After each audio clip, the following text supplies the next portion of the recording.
Komünist terörle uzlaşma olmaz. Karl Marx, insanlık tarihini diyalektik materyalizme göre kurallara oturtmaya uğraşmış, buna göre geçmişe yorumlar getirmiş ve gelecek hakkında kehanetlerde bulunmuş olan bir teorisyendi. İddialarının ve öngörülerinin doğru olmadığı bilim ve tarih tarafından ortaya kondu. Marx, kapitalist düzenin ayaklanan işçiler tarafından yıkılacağını ve bu devrimle birlikte sınıfsız toplum doğacağını vaat etmişti. Ancak bu hiçbir zaman gerçekleşmedi. Marx'ın ölümünden yaklaşık 20 yıl sonra Vladimir İlyich Lenin, Marksizme korkunç bir yorum getirdi. Lenin'e göre devrimin kendi kendine olması mümkün değildi. Lenin kendince bu duruma militan bir çözüm önerdi. Devrim, Marx'ın öngördüğü gibi işçiler tarafından değil, işçiler adına hareket eden, profesyonel devrimcilerden oluşan, askeri bir disipline sahip Komünist Parti tarafından gerçekleştirilecekti.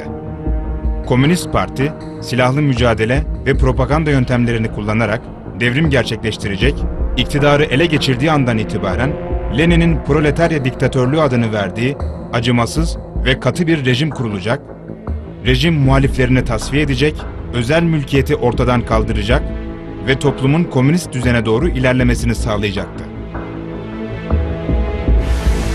Lenin'in ortaya attığı bu teoriyle birlikte dünyanın dört bir yanında kendilerini kan dökerek devrim yapmaya adamış yüzlerce komünist parti veya işçi partisi ortaya çıktı. İşte bunlardan biri de gerçek ismiyle Partiye Karkeren Kürdistan, Komünist Kürt Partisi olan PKK'dır. Kuruluş yıllarındaki bayrağında görülen orak çekiç sembolü de örgütün ideolojisinin göstergelerinden biridir. Her ne kadar ilerleyen yıllarda bir taktik olarak bu komünist sembol bayraktan çıkarılmış olsa da PKK her zaman komünist bir örgüt olmuştur ve komünist bir örgüt olarak kalacaktır. Nitekim Abdullah Öcalan, PKK'yı Kürt Proleter Devrimci Hareketi olarak tanımlar. PKK'nın Marksist-Leninist ideolojiden asla taviz vermeyeceğini ise şöyle ifade eder. PKK, Marksizm-Leninizm geleneğine uygun bir gelişme yaşamıştır. Bundan sonrası açık ki, etle tırnak gibi birbirinden ayrılmayan bu miras üzerine şekillenecektir. Lenin 1900'de neyse, ben de 21. yüzyıl sosyalizmini temsil ediyorum, diyen Abdullah Öcalan, PKK'nın asıl hedefinin komünist toplumun kurulması olduğunuysa şöyle anlatır. Bizim ortamımızda sosyalizmin ve komünizmin ölçüleri egemendir. Sosyalizmde herkese emeği kadar verilir. Bu, parti yani PKK içinde de geçerlidir. Bu, komünist toplumun kuruluşuna kadar da geçerli olacaktır. Dolayısıyla bölücü terörün hedefi, Kürtlere bağımsızlık ve özgürlük sağlamak değildir. Bu, ana hedef olan komünist devrim için sadece bir kılıftır. Amaç, kanlı bir komünist devrim gerçekleştirerek, önce Türkiye'yi parçalamak, sonra da bölgede dev bir komünist devlet kurmaktır. Buna göre PKK desteğiyle Türkiye'nin batısında da komünist bir rejim oluşturulacak ve Türkiye Doğu Komünist Türkiye, Batı Komünist Türkiye olarak ikiye ayrılacaktır. Sonra da bütün Orta Doğu'ya komünizmi hakim etmek amaçlanmaktadır. Bu projeyi de dünyadaki tüm komünist partiler ve komünist derin devletler de destekleyip organize etmektedir.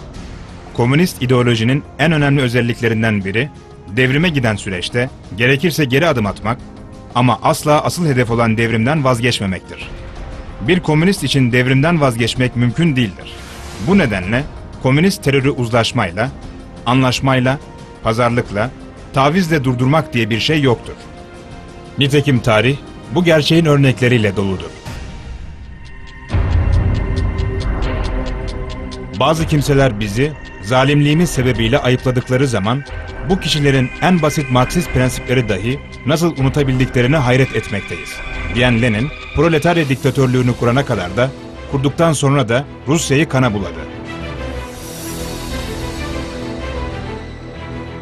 Köylülere toprak ve özgürlük vaat ederek gerilla savaşında onları kendi tarafına çeken Mao, 10 milyonlarca insanın ölümüne, yüz binlercesinin işkence görmesine, sakat kalmasına sebep oldu.